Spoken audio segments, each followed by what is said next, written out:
All right, it's time we talk about what's going on with Jesse Winker, because this dude is in the middle of the worst season of his career, which is really disappointing because expectations were really high for him coming into this season. I mean, since he first came into the major leagues, this dude has been nothing but an exceptional hitter. And to see him struggle like this is not only disappointing, but is kind of alarming.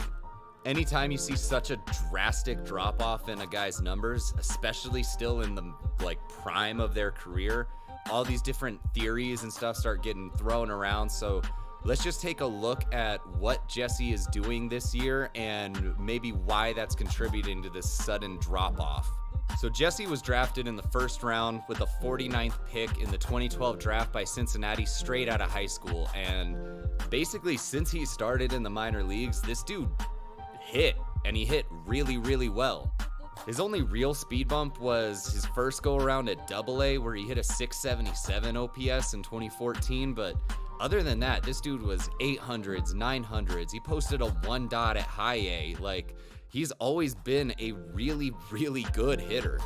In 2017, on April 14th, Jesse debuted for Cincinnati at the age of 23, and he hit the ground running.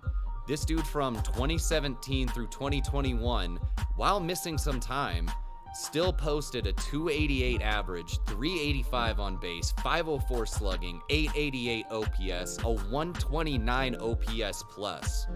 And it wasn't even just what he did with the bat. This dude consistently puts together really, really good at-bats.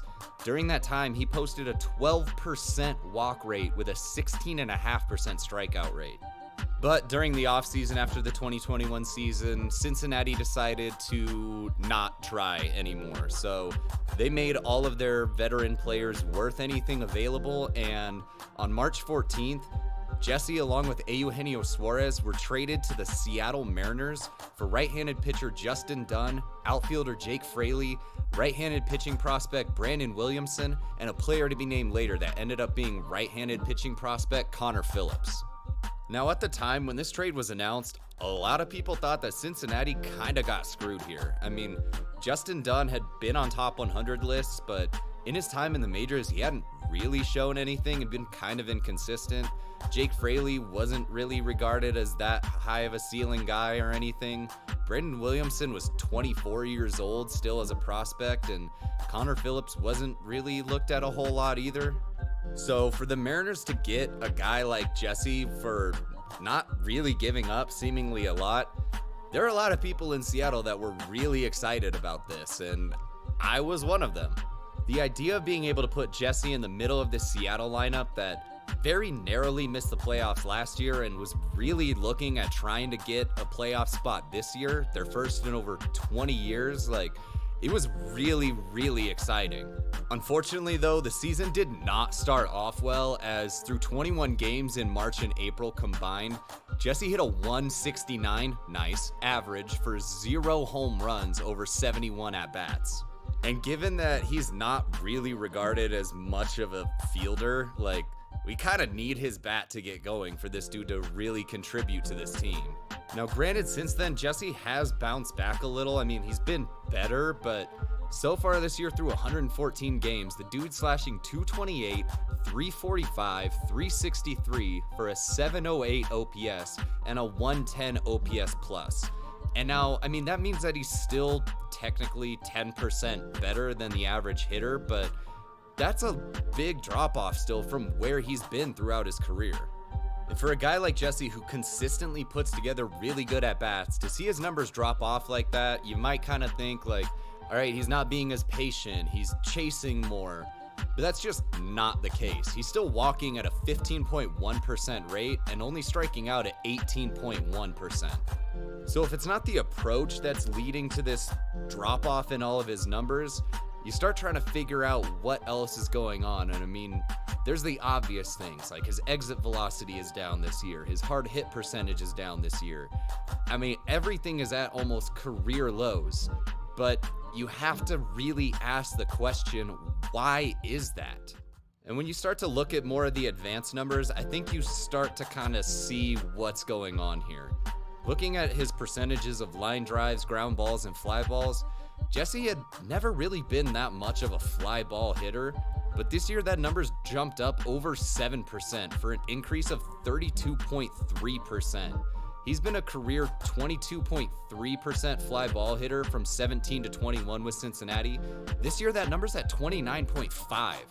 And when you look at his launch angle too, it'd been roughly about a 10 during his time with Cincinnati, and that number's jumped up to 16.4.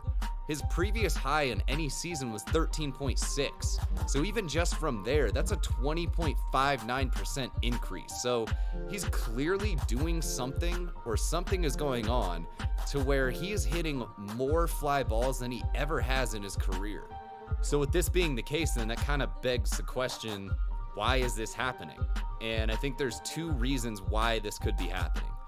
Either there is a clear decision to make a mechanical adjustment to his swing to try to hit more fly balls, or there's been some kind of an injury or something like that going on that's affecting the way that Jesse's swinging the bat. Now, both of these situations, though, present something different that we have to kind of address. Now, if this was a clear decision to change something with his mechanics to try to hit more fly balls to increase that launch angle, why hasn't an adjustment been made back?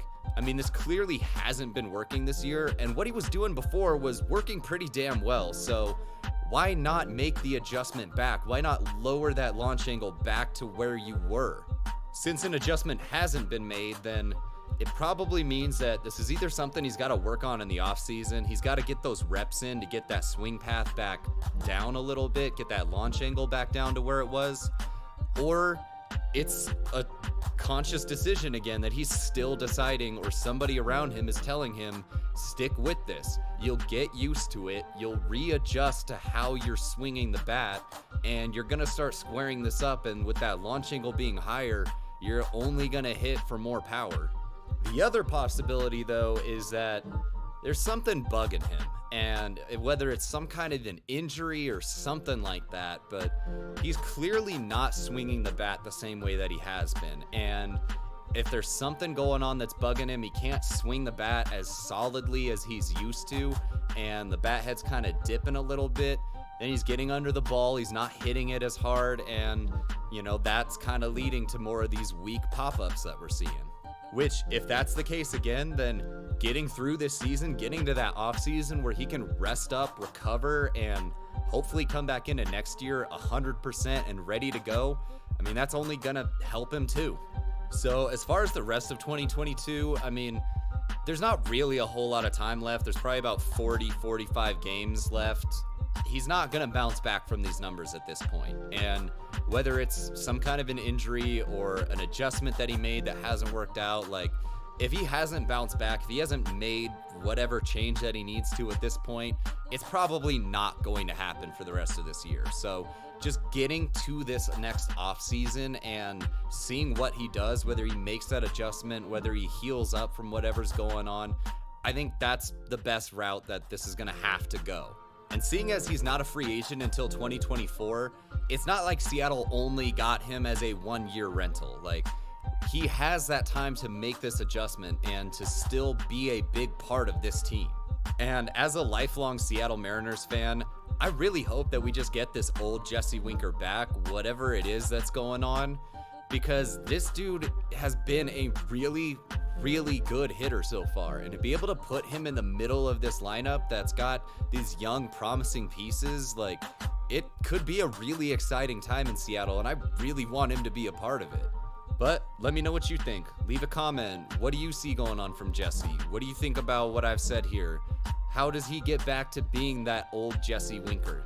And if you're a fan of baseball, we're going to cover a bunch of different topics on this channel. So stick around, check out other videos, however you want to support. I appreciate it. But we're just going to be talking ball. If you want to be a part of that, then welcome.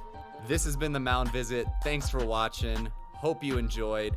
And have a warm beer and a cold dog in the name of baseball.